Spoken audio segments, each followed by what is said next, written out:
Church അപ്ഡേറ്റ്സിലേക്ക് സ്വാഗതം. 2026 ഫെബ്രുവരി 2 വത്തിക്കാനിലെ saint Peter's ബസിലിക്കയിൽ വെച്ച് Leo 14 മാർപ്പാപ്പയുടെ കാർമ്മികത്വത്തിൽ കർത്താവിന്റെ ദേവാലയത്തിലെ കാഴ്ച സമർപ്പണ തിരുനാളും 30ാമത് ആഗോള സമർപ്പിത ജീവിത ദിനവും ഭക്തിപൂർവ്വം ആഘോഷിച്ചു. ലോകത്തിന്റെ വിവിധ ഭാഗങ്ങളിൽ നിന്നുള്ള സന്യാസികളോട് സംസാരിക്കവേ തങ്ങളുടെ ആദ്യത്തെ ദൈവവിളിയിലേക്ക് തിരിച്ചുപോയിക്കൊണ്ട് ആത്മീയത പുതുക്കുവാൻ മാർപ്പാപ്പ ആഹ്വാനം ചെയ്തു. യുദ്ധങ്ങളും സംഘർഷങ്ങളും നിറഞ്ഞ ഇന്നത്തെ ലോക സാഹചര്യങ്ങളിൽ സമാധാനത്തിന്റെയും പ്രത്യാശയുടെയും സാക്ഷികളാകുവാൻ സമർപ്പിതർക്ക് വലിയ ഉത്തരവാദിത്തമുണ്ടെന്നും അദ്ദേഹം ഓർമ്മിപ്പിച്ചു. വത്തിക്കാൻ ബാങ്ക് എന്നറിയപ്പെടുന്ന institute for the work of religion മേൽനോട്ടം വഹിക്കുന്ന കർദിനാൾമാരുടെ കമ്മീഷന്റെ പുതിയ പ്രസിഡന്റായി ഇറ്റാലിയൻ കർദിനാൾ ജിസപ്പെ പെട്രോസി നിയമിതനായി. ലിക്കലയിലെ ആർച്ച് ബിഷപ്പ് എമിരറ്റസായ അദ്ദേഹം 81 വയസ്സായ കർദിനാൾ ക്രിസ്റ്റോഫ് ഷോൺബോണിന് പകരക്കാരനായാണ് ഈ പദവിയിലെത്തുന്നത്. പ്രായപരിധി പിന്നിട്ടതിനെ തുടർന്നാണ് കർദിനാൾ ഷോൺബോൺ സ്ഥാനമൊഴിഞ്ഞത്. 2014 മുതൽ 12 വർഷത്തോളം അദ്ദേഹം ഈ കമ്മീഷനെ നയിച്ചിരുന്നു. പാറശാല ഭദ്രാസനത്തിന്റെ ആതിഥേയത്വത്തിൽ സുവാർത്ത പാസ്റ്ററൽ ആൻഡ് റിന്യൂവൽ സെന്ററിൽ വെച്ച് 2026 ജനുവരി 31 രാവിലെ വിശുദ്ധ കുർബാനയോടുകൂടി ഗ്ലോബൽ മീറ്റ് 2026 ആരംഭിച്ചു. MCYM പതാക പാറശാല ഭദ്രാസനം animator sister Merlin Maria DM ഉയർത്തി.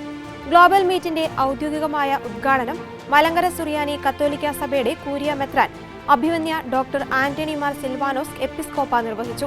സഭാതല പ്രസിഡന്റ് മോനു ജോസഫ് അധ്യക്ഷത വഹിച്ച സമ്മേളനത്തിൽ സഭാതല ജനറൽ സെക്രട്ടറി ലിനു ഡാനിയൽ, സഭാതല director reverend father doctor Prabeesh George, MCYM Parassala ഭദ്രാസനം ഡയറക്ടർ ഫാദർ ജെറോം കുന്നിൻപുറത്ത്, ഭദ്രാസന പ്രസിഡന്റ് ഡോക്ടർ അഗസ്റ്റിൻ ജോൺ, സഭാതല ട്രഷറർ രഞ്ജു രാജു എന്നിവർ സംസാരിച്ചു.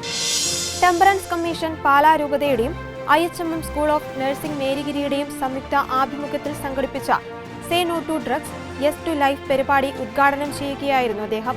ചടങ്ങിൽ പ്രിൻസിപ്പൽ സിസ്റ്റർ എലിസബത്ത് മഞ്ഞളി അധ്യക്ഷത വഹിച്ചു.